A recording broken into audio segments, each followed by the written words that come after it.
I'll have to do my recording. So we're now Ready. recording this, and let me, Sam, begin by introducing you.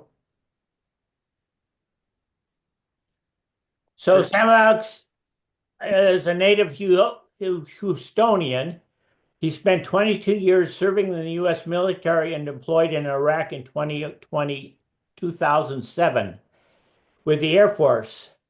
Separating from the Air Force in 2012, Sam obtained his master's degree in sociology from the University of Houston Clear Lake and holds numerous certifications to provide behavioral health support. Sam and his wife Kayla, who has also joined us tonight, launched the nonprofit organization CHAMP in 2017, providing peer support and behavioral health support for veterans and their families, as well as at-risk communities. He is a proud father and grandfather. Sam practices the philosophy of agape love, nonviolence, and peace in the U.S. and around the world, based on Dr. Martin Luther King Jr.'s teachings. And tonight's topic is Dr. King's philosophy of nonviolence and its relevance for today. Sam, thank you very much for joining us. Thank you, Wally. You said a mouthful, and as you were reading, I was just thinking all of that.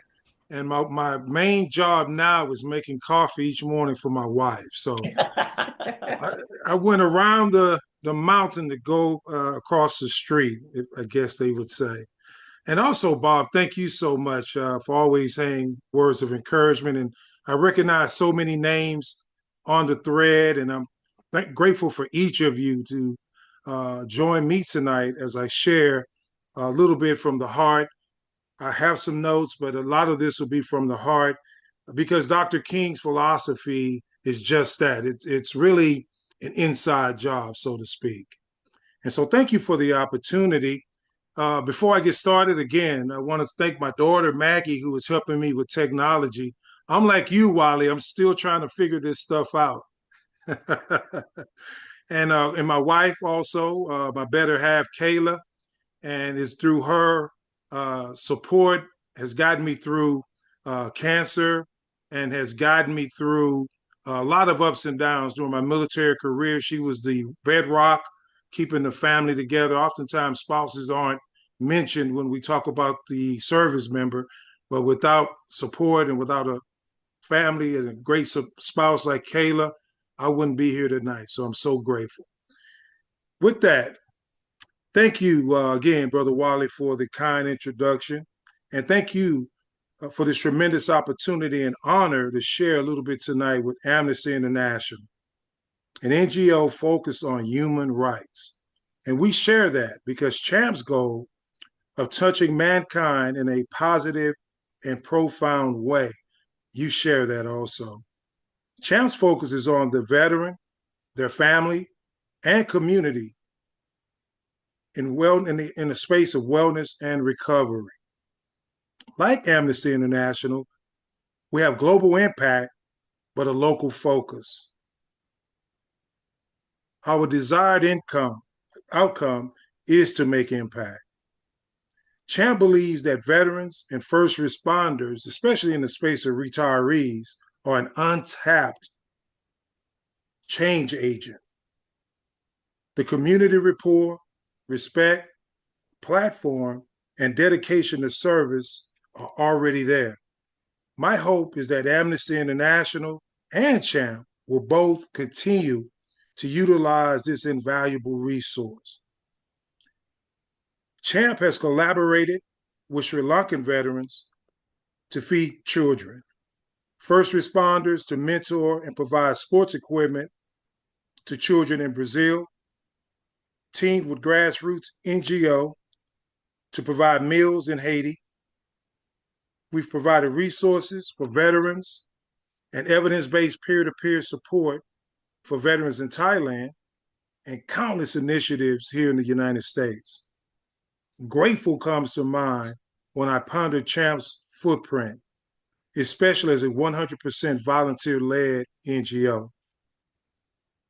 Today, I've been tasked to discuss a man and his philosophy that are dear to my heart, and how his philosophy impacts the work that I do in trauma-affected and marginalized communities. Please note, recovery is possible. As a certified level 2 Kenyan nonviolence and peace practitioner since 2018 and trained at the University of Rhode Island's Center of Nonviolence and Peace Studies, I've absorbed the traits of Dr. King into my daily habits and lifestyle. Let's dive into how Dr. King's philosophy is relevant in today's culture. I will share 6 points to ponder, and then I will open it up for Q&A. The first point, the revolution will not be televised. That's a quote by Gil Scott-Heron. Following Dr. King's assassination in 1968, actually before, leadership within the civil rights movement realized the importance of decentralizing leadership to provide legacy, remove gatekeepers, because in doing this, no one and everyone is a leader. But you do want the pilot to fly the plane.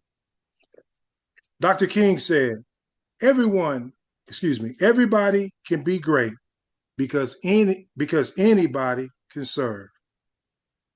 Everybody can be great because anybody can serve. Amnesty International joined champ in decentralizing leadership and measuring success by impact, not simply profits, status, labels, rank, or position. The second point, a few control the many. Mass media is a powerful tool. Unfortunately, in the wrong hands, it can be a destructive tool. With misinformation and disinformation in the form of unchecked propaganda, it's having devastating effects in our communities. An example of that is seen during the COVID-19 crisis. Now more than ever, small groups, mentoring, grassroots, leading by example are mandatory tactics not to lose an entire generation to idiocracy. Family is still the number one source for support. Focusing on family is paramount. Dr. King, a family man, stated, "We are more alike than unalike."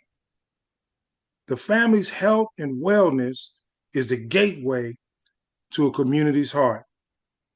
Mothers and fathers will not spare anything to ensure their legacy has a better future, including sacrificing their health, safety, and even their lives. We must positively impact the world's youth. Join champ in front-loading DNA of children with examples of love, compassion, forgiveness, integrity, and genuine concern. Number 3, love is an action word. It's been said, a child doesn't care how much you know until they know how much you care. Let's talk less and do more. More is caught than taught. Dr. King, an ordained minister, knew that people would rather see a sermon than hear one any day.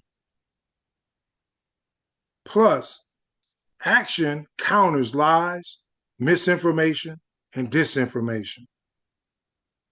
Now I know why segregation was implemented. If I've never experienced a culture personally, I'm primed to fall for whatever is said about that culture.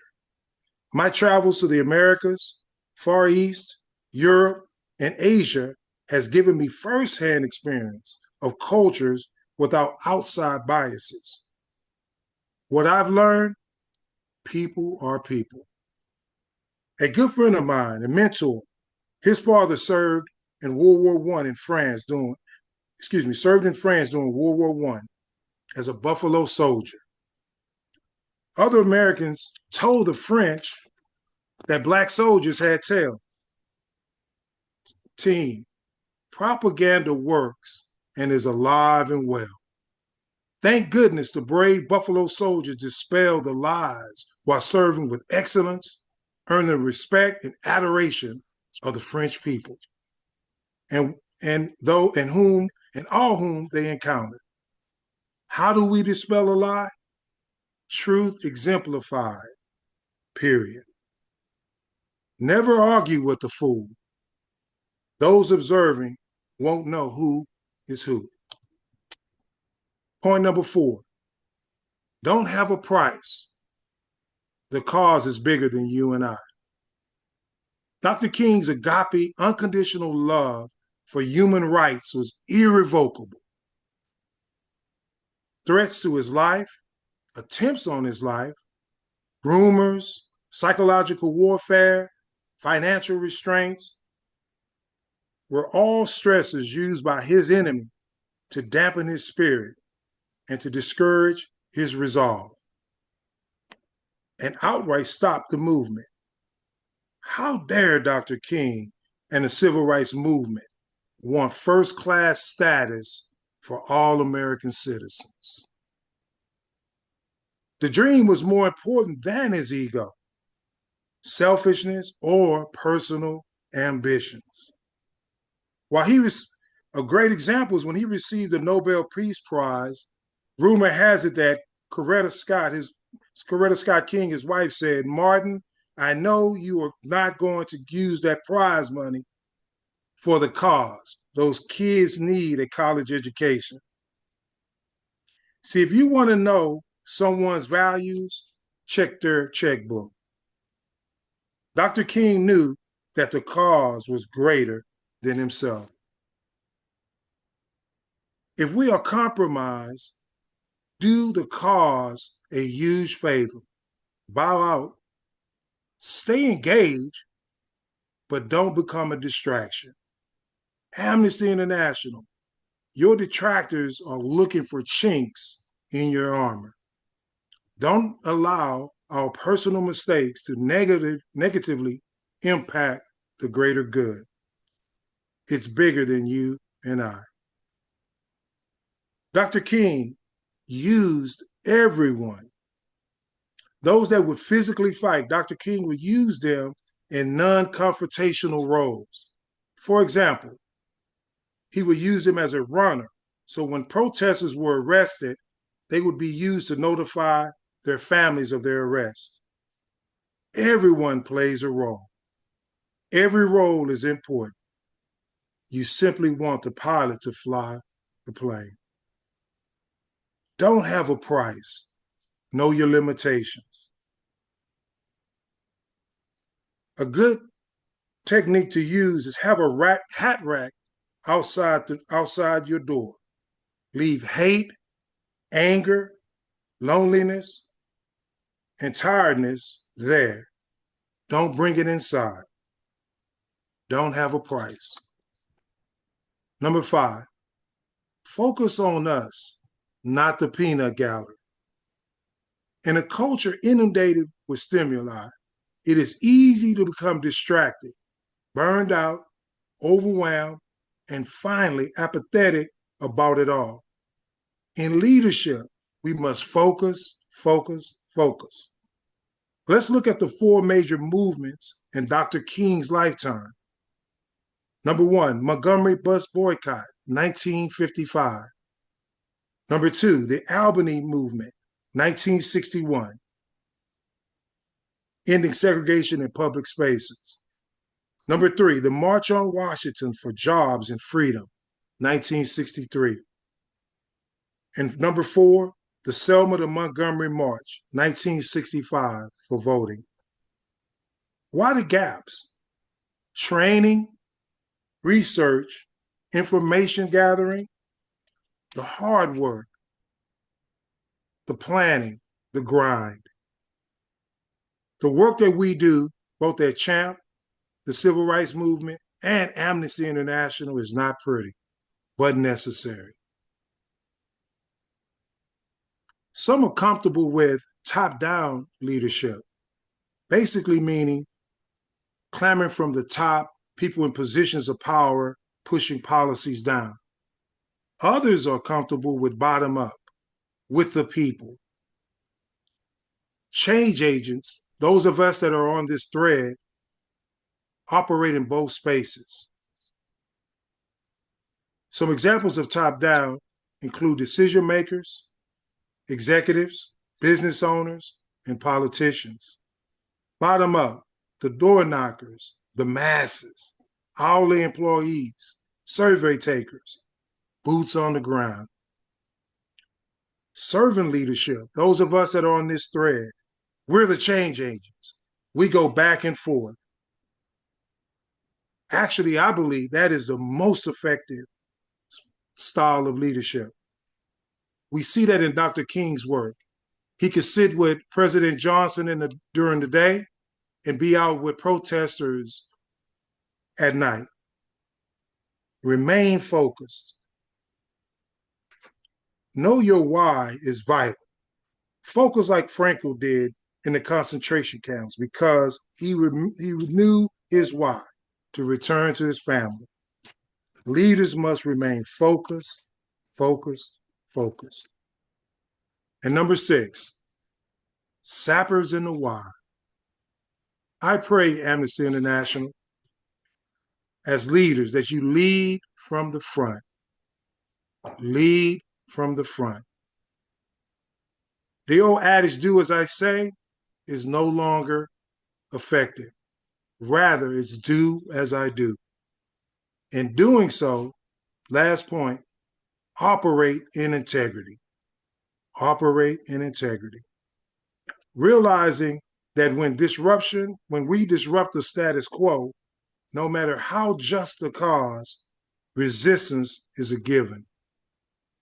Expect it, embrace it, honor the struggles. As a matter of fact, as a military man, and those of you that have served in the military, you know, if it's easy, you're being ambushed. Expect, embrace, and anticipate pushback. Remember that how you are in the meeting, be that way in your car. As Kayla reminded me, better put, how we are in public, be that way in private. Truly be the change you wish to see. Too often, people speak a good game, but don't walk what they're talking. When the time comes for change, it's revealed the emperor is naked. If your grandparents can't go, don't go. Keep your head down and hands clean. Like John Lewis said, if we're going to get in trouble, let it be good trouble. Avoid every appearance of corruption or evil.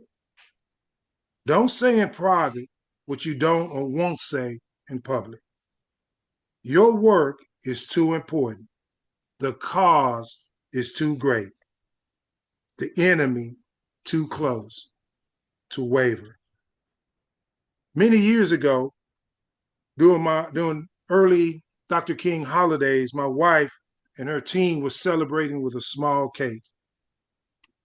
In a very rude way, a coworker asked her, where was Dr. King to celebrate this cake with you? The answer to that is,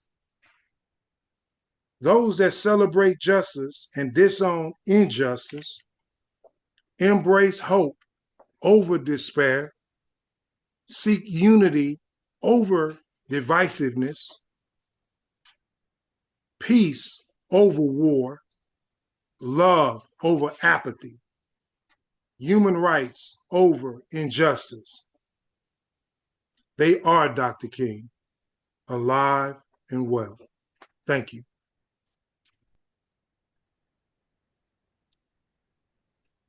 Thank you, Sam. That was wonderful. Let me just say, if anyone would like to ask Sam a question, you can either raise your hand or put it in the chat. Um, and I'll try to keep my eye out for people raising their hand. Let me see if I can get it to the gallery view so I can see everyone. And Sam, I'm going to take personal privilege and ask the first question. All through your talk, I've been looking at those two sketches behind you, and Yes. wondering if you could tell us about those. Yes, great question, Wally. Thank you for allowing me to share. I'm an art collector, and I've been doing it for many years. And at this stage, I have to sneak it in at night because my wife, she, no more art, as she often says. This piece here, both are done by an artist out of New Orleans, and his name is Nate. And this is Rosa Parks. It's her mugshot when Mugshot. she was arrested in 1955 during the Montgomery bus boycott. And it's, I want to say pencil and then pen on on paper. And here is, and I pull these out. And to prove my point, when I brought these out, Maggie said, "Dad, you bought more art?" I said, "No, Maggie, I've had these for a while." This is Dr. King's mugshot. Now, he was arrested so many times. This is a young version of Dr. King. So I want to say he was in his early 20s on here. And what was neat about it, under certain light, is almost as if you could see an angel in his face. Ah, So I don't think the artist Nate intended that. I think it's just something that I see. But yeah, Dr. King is a personal hero of mine because he practiced what he preached, and two, to everyone's point, he was always seeking reconciliation. Matter of fact, that was one of the last movements that he was striving for, was reconciliation in our communities to bring everyone together. Because you have to give people a place to land. Because there are a lot of people that will come to our side. Can you help? I got it. That will come to our side, but when they come to our side, we have to offer reconciliation, a place for them to land and understand that, we can heal. All wounds can heal with love and support. oh, very nice. Thank you. I see Thank you for asking. Bob Tomlinson has his hand up. Bob, you want to unmute and Hey, ask? Brother Bob. Yes, I tell you, I really enjoyed that. That was a great presentation. Thank you.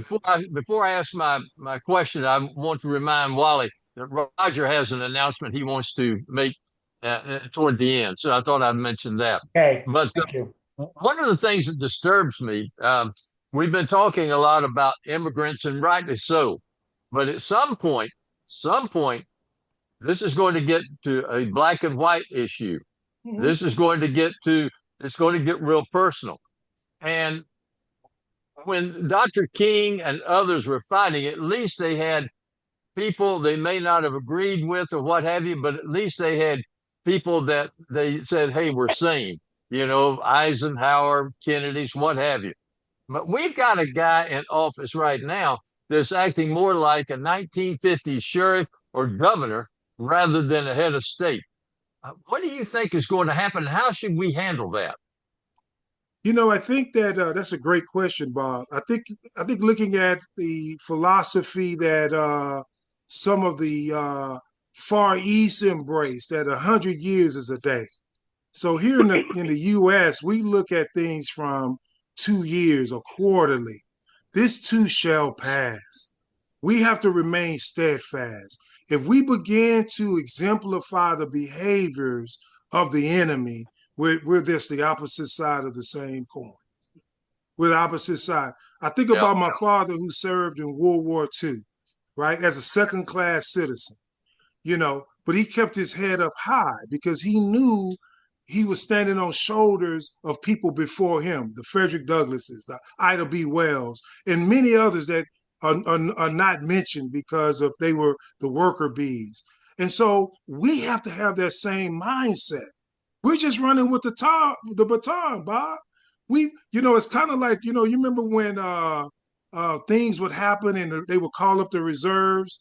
And I'm a war vet, and you would hear guys going, "Hey, I just signed up to be, for the educational benefits. Yeah, yeah. Guess what, Amnesty International? You think you've had all this practice with just to be on a Zoom call?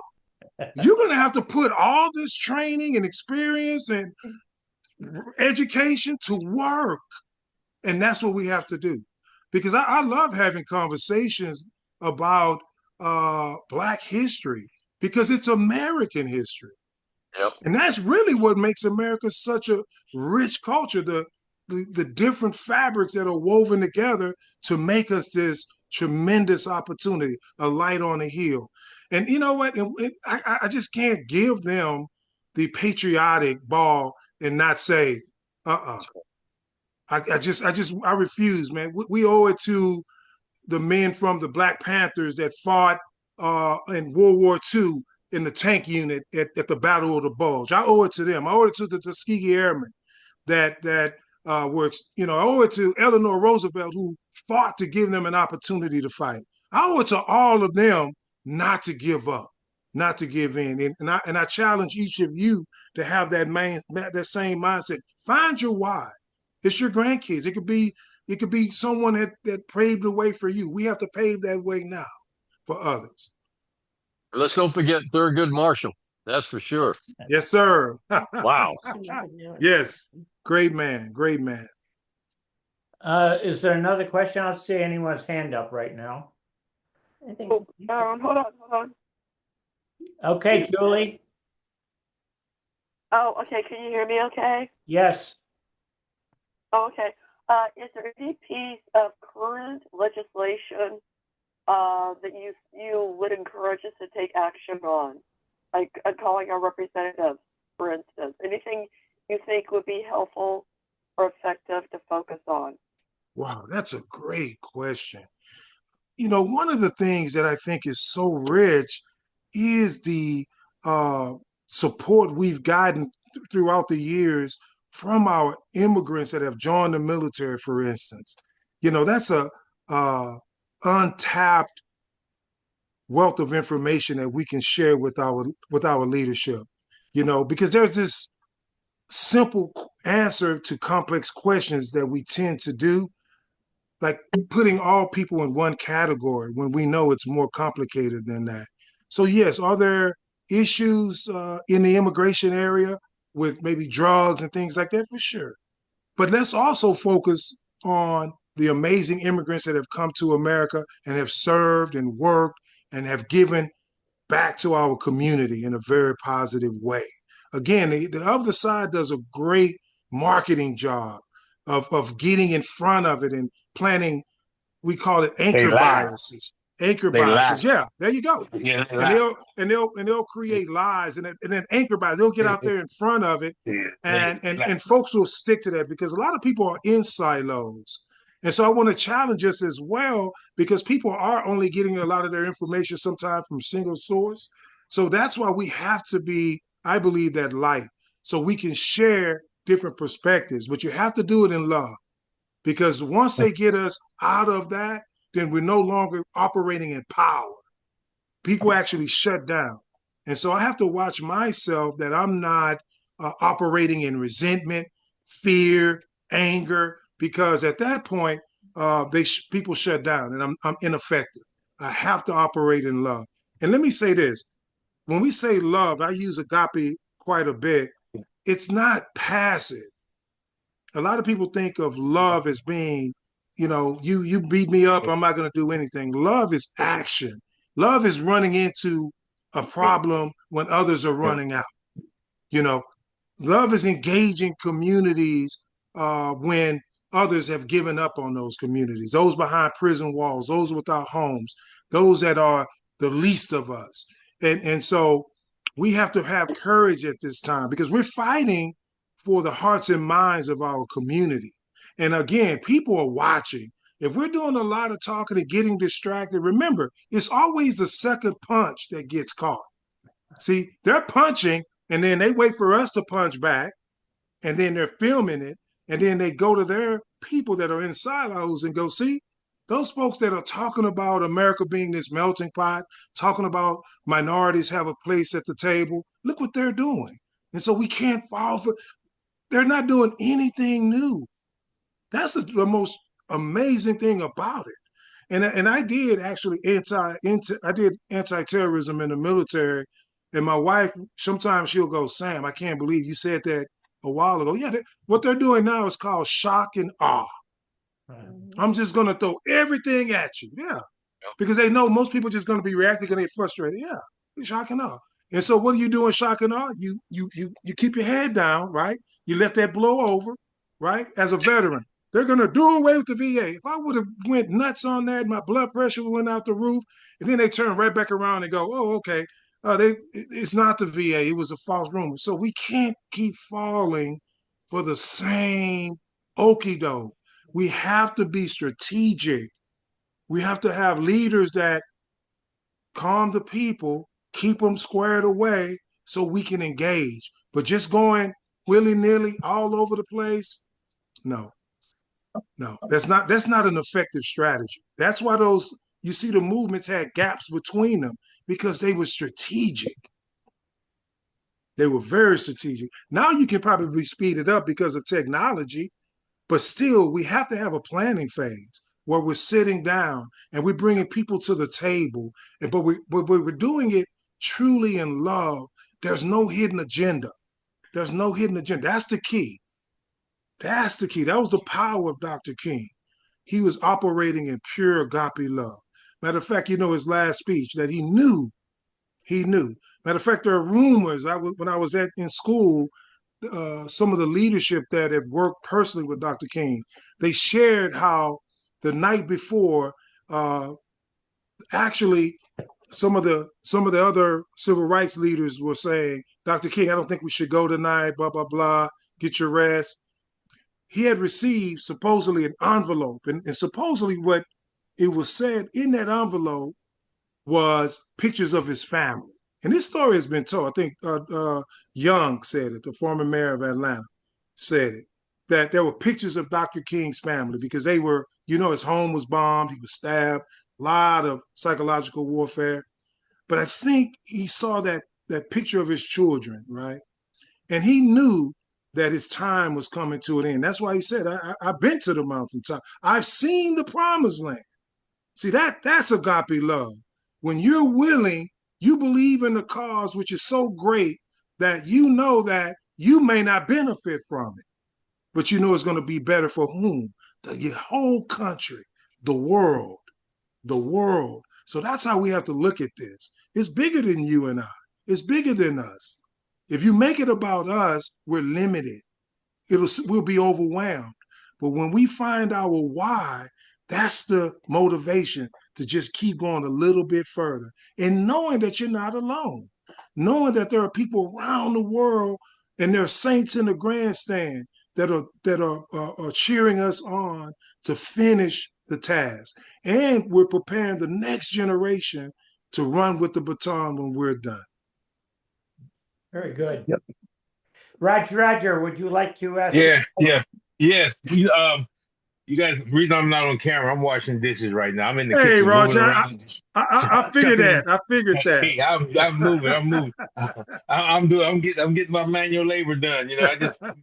So you guys got to understand that. I was sitting there thinking, I was reflecting back. I remember years ago, I was in the Atlanta airport, and I was had taken a red eye down to Atlanta, and I was going to pick up my luggage, and I was down in the lower level waiting to pick my luggage up. And guess who was standing down there? We was only two people down there. I mean, it was Martin Luther King III and myself. We both turned around and looked right at each other. And I went up to him and I told him, I said, thank you for giving your father for us. I said, we cannot give you and your family enough credit for your father's sacrifice for what we are doing today. And and Dr. King and I were both from the same fraternity, and I've always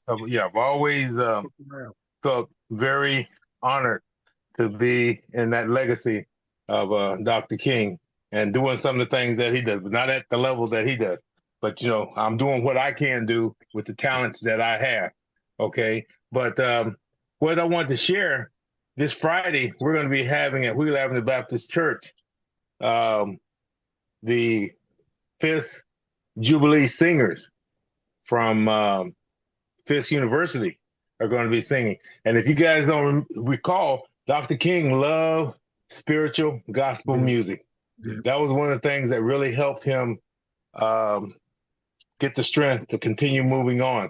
So if you guys are interested, it may be on YouTube too. I think it's going to be on YouTube too, but it's going to be at 7:00 at Wheeler Avenue Baptist Church. I'll put the church name in on your In the chat, there's please. the notes. Yeah, in the notes. I'll put that in. Yes, please. Another thing I want to bring up, Bob and I were talking earlier, and what made me think about this was when Bob had made a comment, it was a couple of weeks ago, and he said, I sent the letter out to some politicians. I told them about what I felt. And I got to thinking, I said, you know what? If we can do a uniform gathering like you guys did with Amnesty International and put a letter writing to different Congress people that and put them out, and we can get to be uniform about it. Be collective, and because we can do it individually. Like today, I sent a message out to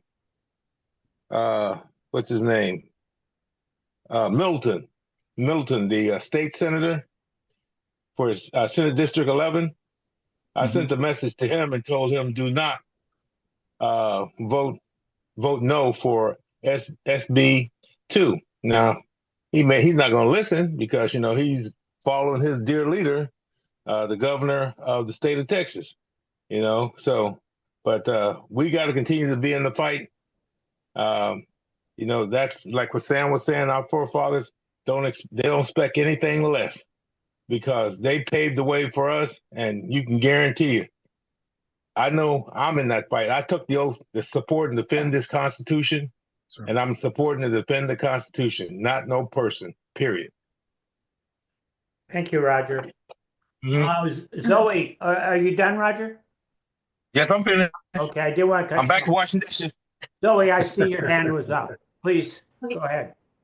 Yes, well, Sam, thank you so much for your wonderful presentation. I know I've got notes on the 6 points, and I'd love them on a t-shirt and a poster. But my question, my question is something that I find especially interesting and near and dear to my heart is I'm thinking about young men, and especially men struggling with purpose, and especially I know with your work, right? This notion of caregiving as somehow, and I love your perspective of right being an airman, right? Somebody with a military background, and yet sometimes I can think some men struggle with this idea that caring for other people, agape love, is somehow weak, or especially when focused on right the grind, providing, keeping food on the table, roof over the head. And so I'd be really curious, especially what I think could be even some countercultural, right? King's countercultural ideas, right? He was a preacher. He was a family man. He urged nonviolence up until the end. And yet here, I think part of what the alt-right is so good at is, okay, here's the internet, here's purpose, here's an identity, especially for not always only, but some young men who might be lacking that in other areas. Great question. Great points. And thank you for the kind words. One of the strategies that I think is very effective to counter that is the face-to-face. We mentor in Addicts Middle School, which is located here in Houston area, Sunnyside. It's in one of the very difficult communities. It wasn't always that way. It was really a light in the community for many in the 50s and things like that. But since then, crack epidemic and crime and things like that have taken over. But there's been a resurgence. There's a lot of new construction in the area. And Addicts is actually, if you go there, the kids are so mannerable. But I said that to say this. We go and we mentor every Wednesday to young men and young women in class face to face. So getting in front of them, My wife always shares a funny story. We've been mentoring and providing resources for another school in Cashmere Gardens here in the Houston area, another tough area. And we've been doing it for 10 years. So around year 3 or 4, we had an end of school year pizza party. And we'll never forget one of the kindergartners, I think kindergarten, right, Kayla? Kayla, he walked up to us and he asked me while eating his pizza, looking me up and down and asking, what kind of jobs, in his words, what kind of jobs you got that you could just go around passing out pizza. And so the impact is getting in there. This work you can't do from afar. You can't do it from afar because you're right. They're using the internet and it's working, is getting there. But really, still, families are still the number one source of impact. Now we know religion has been jumped by social media. It's fallen down the pillar quite a bit, but still, family is number one. And so, if we can get to the families face to face and in the classrooms, volunteering in the community, we can at least give them something other to balance out the other information that they're receiving. But if they're receiving information and then we're too busy to engage because we're whatever, then yes, we're going to continue to lose them. I'll give you another real world example as well. When I would go into the jails in Galveston, I had didn't just put it where the ghost can get it, an outright young man, young man that was part of the jail community. He was a veteran. I would talk to veterans every Sunday, and was it once a month, Kayla? Every Sunday. It was every Sunday. Thank you. Mm-hmm. And so we went in, and I noticed, I'm giving Kingian my modules. He's sitting in the back of the room, man. He's arms crossed. He's not paying me any attention. Well, we got close to Christmas, and a group in Galveston County wanted to look out for families that needed toys and gifts for their children. And so I asked the group, I said, hey, can I reach out to some of my families that are with incarcerated veterans if their kids need gifts? And sure enough, he was one of the young people that needed it. And so fast forward, after that, I took the name, reached out to his mom and things like that. Fast forward, the next time I was there, he was on the front row. That's how we make a difference. Those of us that follow Jesus's path, hey, he provided needs and he would provide a message. So the message is great, but guess what? They're still hungry. Guess what? Their light's about to get cut off. So we have to be there. We have to be available. And again, we have to counter the negative energy they're getting from other places, because they'll know that if mom and dad or whoever is saying something, they'll go, but you're saying this about minorities, for instance, but that was a minority gentleman that thought enough of me to come see me, thought enough of me to look out for my children, thought enough of me to come on his own time or her own time to share with my community. That's how we counter. Well, Sam, since I don't see any questions right now, the breadth of CHAMP is so wide. Maybe you could give us a sort of a top overview of everything that okay you're doing. Okay, great. It started out when and I'll be very brief because my wife keeps looking over here like, Sam, don't talk them to tear their ears off. Am I okay, Kayla? You're good. Okay, thank you. and so we started out when I got out of the military, getting back from Iraq. I joined, local organizations, and we would sit there, and they would just argue the whole time. You would do you talked about the accounting. That was the part they would do. And we're looking at, okay, the budget, we have about $1 million in the bank. And then after that, we just argue the whole time. Now I look at Kayla and go, you know what, we can take the $30 that we have and go buy a few groceries and take it to a veteran and make a bigger impact than just sitting in here I don't want to use foul language, but complaining. Uh-huh. And so that was the motivation. That and the fact that here in the Gulf Coast area, there weren't as many resources like they were inside the loop. Inside the loop of Houston, there are billions of dollars in resources in the Houston area. But when you go south of the Beltway, there weren't as many. And so we connected with other orgs, and there were like 3 or 4. You have a comment, KK? Yes. Why don't you come over here? It was only one org at the time. It was only one org at the time. Do y'all mind if Kayla joins me real quick? I would love to have. have No. Kayla All right, join. come on, KK. It was only one org at the time, but one of the main motivators was when Sam returned home from Iraq, we struggled navigating the VA system. And so we constantly bumped, we had a lot of bumps in the road, a lot of challenges, a lot of gaps. And so one of the things that, and to his point, we would go to groups and organizations and they were have money, millions of dollars and couldn't help a family.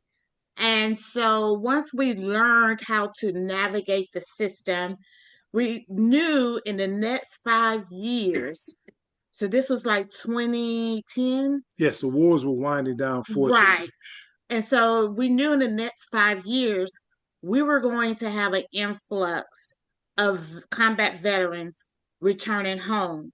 And if we were struggling with navigating the system because our base, the military didn't give us a guide, they didn't give us a blueprint or as they call it, a footprint of how to, a roadmap, how to navigate the VA. So at that time.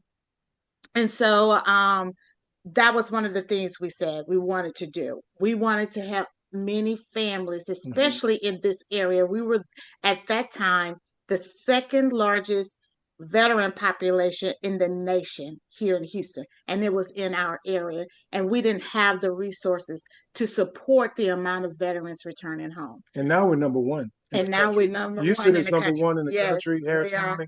And also there's now 35 organizations that are working together down south here in the Galveston area. Yes, we So- helped ramped up those other organizations. So 30, 35. yes, Oh, through your example, you've blossomed. Yes, Wally. yes, we Yeah. did. We did. And it Oh. took other veterans to help us, the ones that receive services. We get calls all the time, and we also have volunteers that received our services in the beginning, and we were able to help them, and now they're flourishing, and doing well and getting plugged in other areas. So reaching their dreams, because suicide was so high, 22 per day. And so we looked at it as a strategy to counter that. Peer support, it works. Having a family, having a support. yes. Yes. And so I got certified to help the family Yes. portion, the spouses. That's and- wonderful. Thank you. Yes, thank you very much. So we've got enough time for another question, if there's another question. Up there, Bob goes. Yeah, He I'm always not going has to a make a question. question, but I want to make an announcement that to be looking out for a message from me at some point, because NAACP will be having its gala on March 8th, and it's going to be at the Seabrook Yacht Club or whatever it's called over Wow, there. fancy. And it's gonna be on March 8th. It's going to be about, I think it's $65. But once I get the link and everything where you can pay, I'll be sending that out as well. Okay. Yes. Awesome, Bob. Looking forward to that. And we're part of the NAACP Military and Veteran Committee. Oh, So very yeah, good. so very good. we're engaged. Yes, we are engaged there, but we would love the information. Yeah, we want to support. We Sure. definitely want to support. So I will again take personal privilege and ask one more question before we say goodbye. No, plenty of questions. No problem. Something that struck me, and I'd never heard about this, is you talked about going up to Rhode Island and going to a peace institute or something like that. Yes, yes, and Tell everyone about that. I would love to. There's a mentor of mine, Mona Benton, and some of you may know her. She's retired from Gulf Coast Center in Galveston. She did mental health support for 30 plus years. And we met at the VA would have an annual mental health summit. And we were meeting at ACC one year, the old, I think the San Jac High School right there, which is ACC now. And I noticed that I was getting food, and because we were acknowledged for some of the work that we were doing, and she heard Seabrook, and so I'm up there getting snacks, and I see a lady working her way down to me, right? But she just had a way of just encouraging you to participate. And she encouraged us to join the jail group down in Galveston, Peer Court. What is it called, babe? Veterans Court. Veteran Court in Galveston. Chad was involved with that for many years before COVID. And so she was telling me about Dr. Paul, her classmate from high school in Galveston, and how he is in Rhode Island, University of Rhode Island, a professor, and runs the institute. And each summer they would bring students from around the world, various backgrounds from Africa, Asia, Sri Lanka, all over the world, the Americas, to do a 1 week basic course. And then if you're interested to come back, you can do a level 2 the second year. And if you're really fortunate enough, you can be elevated to level 3. And so with that being said, I went 2017 and Kayla and I went in 2018, and it's changed our lives. I would actually encourage each of you, if you're interested, I can share some information because they do it each summer. It's a week in Rhode Island. As you know, Rhode Island is so beautiful and scenic. And I would and you will meet lifelong friends. We're still with good friends with people around the world. If you would pass that on to Mohammed, Mohammed has a list of all of the people that are sent, the email list for our group, and he could then share it with everyone. I will do that. It is definitely an experience. It's definitely an experience. Very good. That sounds very interesting. I got one thing I forgot. Can I bring it up? Oh, yes, absolutely. Yeah, we're going to have the Council for the American Islam Relations is going to be speaking at our meeting coming up on the 18th of February. What's his name? Let me remember his name. His name is William White. He's the director for the Houston chapter, and he will be coming to speak. He was kind of hesitant earlier, but he told me he will be coming to speak, and we're looking forward to it because a lot of things that he's doing as far as with the Islam relationships. Okay, well, Wally, why don't Howard, you pass that Wally, on to? Go ahead, Wally? Howard. Yeah, I got a question and a suggestion. Sam, have you had any luck with getting support or coordinating with the USAA, the insurance company that deals with a lot of veterans? Are they particularly interested in the suicide issues that you're doing, or no? That's a great recommendation. We do work with them, but it's on a personal level, nothing on with our organization. Do you recommend that, Howard, to look into that? I would, I don't have a link or a person to contact, but I've always found that for information, they're pretty good, and for organizations. So I think they might have some good statistics for you to work with on some of that stuff. The other suggestion is there's a book when you're dealing with the internet and all of the problems with the lying. There's a book called Nexus by a guy named Yuval Noah Harari. They're laughing because I've made the suggestion in other forums, but I think you'd find it very helpful in dealing with lies on the internet. And that's it. Appreciate your patience with me. Thank you, Howard. Roger, if you would make sure that Bob gets that information. He's got it. Yeah, I just wanted to make the announcement. Yeah, and Sam is a fisherman of men and women. He does a real good job of that. All right, that's all I got to say. I'll leave it at that. So one last announcement before we leave, and that is about our next meeting, which is in 1 month from today, Monday, March 3rd. Amnesty International, our local group, will meet at 6:15 Central Standard Time, just like always. And Mohammed has met someone that he thinks will be very, very interesting. He's a professor at the Southern Texas College of Law, and and the topic will be a history of human rights in the United States. So I know I'm looking forward to it, and encourage everyone to mark their calendars. And with that, one more time, I want to thank Sam, and I think welcome everyone. Thank everyone for joining us tonight. We had a nice group, and we had a wonderful program. Thank you, Sam, and thank you for attending. Thank you for having me. Keep doing the great work, y'all. David, I saw you moving your mouth. Did you want to say something? You were muted. Hey, David. Okay. Good to see you, David. Good to see everyone. So I'm going to stop recording, and then we will go on. All right. Thank you. Thank you, everyone.